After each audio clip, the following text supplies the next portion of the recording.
Now, as we've just heard, Prime Minister Malcolm Turnbull is this morning in a big bust-up with the banks following yesterday's budget. It's an intense time for the Prime Minister, but he still found time to talk to our finance editor, Ross Greenwood. Ross, good morning. What did he have to say? I'll tell you what, Lisa, it's quite interesting because on one of the busiest days of the year for the Treasurer, this was quite for the Treasurer and also the Prime Minister, of course, this was really quite an interesting insight to sort of take you behind the scenes into his office to sort of reveal a different side of our nation's leader. Just take a look here. Come in. Thank you, Prime Minister. Thank you so much for your time. Good morning. Great to be here. Do you know something? I've covered politics for a long time. I've never been in your office before. I've never been in this Prime Minister's office before. Well, here it is. Do you want to give us a guided tour? Sure. Well, this is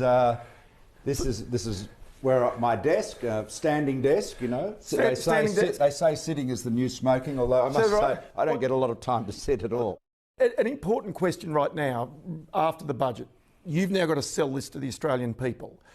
But it's quite a different budget, isn't it? It's not the same budget that we've seen from the previous coalition governments in this period of time. Well, it's the budget for our times. It's a budget that is fair, it's responsible, it provides real incentives for business to invest and employ, provides $75 billion for infrastructure, it guarantees Medicare. The key meetings for the budget took place on this one here. Well, a lot of them did, yeah, absolutely. Leadership meets here in the morning and this is a good space for a small meeting.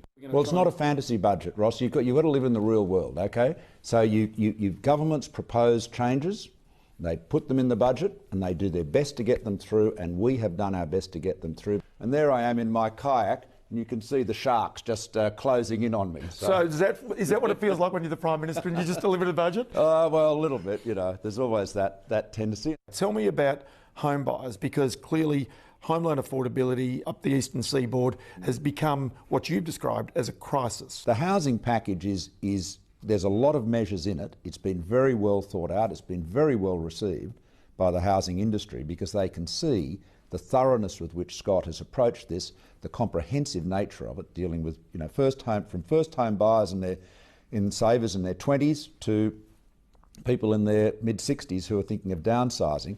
Right across the board, increasing supply, providing help to first home buyers, encouraging people when they choose to downsize to do so, and of course all of that creates more supply. And there's Luce. That's on the day I was sworn in as PM with Daisy and our son-in-law James and little Jack, who of course is not so little anymore. You speak to a lot of people around the place. Do you think they'll buy this budget? Well, I believe Australians will see that it is fair, it's responsible, it's creating opportunity and it's providing security. Prime Minister, thank you so much for your time. Thank you. Thanks for the guided tour as well. Good, thank you. It's good to be here with you. It's good.